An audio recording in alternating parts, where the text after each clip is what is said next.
Mararoambe folo no vokatrilay voalaza fa fanabozina anaran-tsakafo teny ambony malaza iray volana laza izay no mbola manaraka fitsaboana eo anivon'ny hôpitaly Joseph Ravangandrena Vial.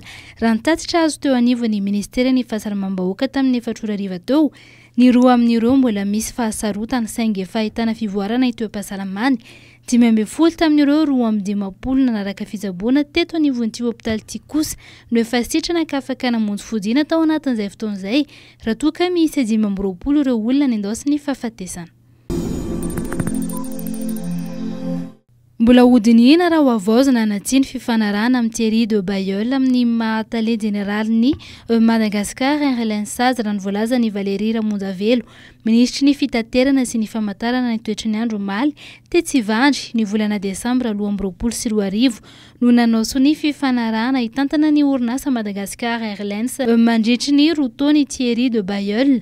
Saika nanondro maintso avokoa ireo fambara rehetra nandritry ny fitantanana hoy izy, izay midika fa ny atsara ny toetra rà ao amin'ity kompania mpitaterana anabakabaka malagasy ity, efa nisy moa ny fanalavana enim-bolana ity fifanarahana ity.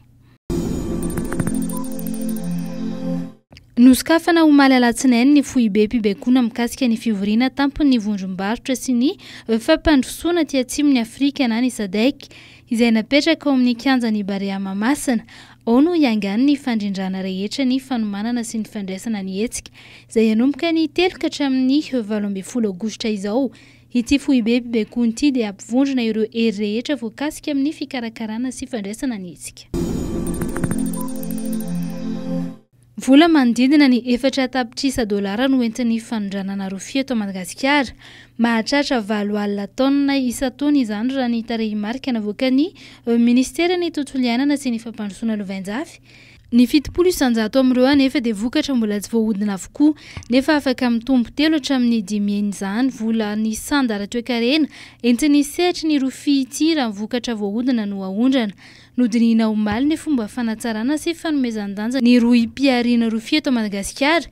Ny kandoary ireo mpisehatra amin'ny rofia niaraka tamin'ny ministera vitsivitsy hijery ny hoaviny ity sehatra azy ity mba ahafahana mampiroborobo ny fanodinana ity vokatra ity eto an-toerana, isian'ny famoronana asa maharitra ka hitondra fanatsarana amin'ny fari-piainana ireo mpisehatra sy mpanao asa tanana. Efa manomboka mipetraka tsara ny tetikaty tian'ny mpanazatra John Douaglan apetraka hoy indranto Rakotonanahary mpanazatra mpanampy. Tao anatin'izay herinandro nanomboana ny fanomanana izay dia efa hita hoe misy ny azo tsapain-tanana hoy izy.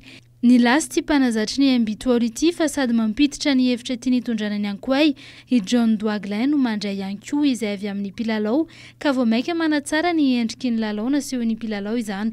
Any Frantsa ny ankoay no manomana ny Afrobasket izay atao amin'ny volana Aogositra izao.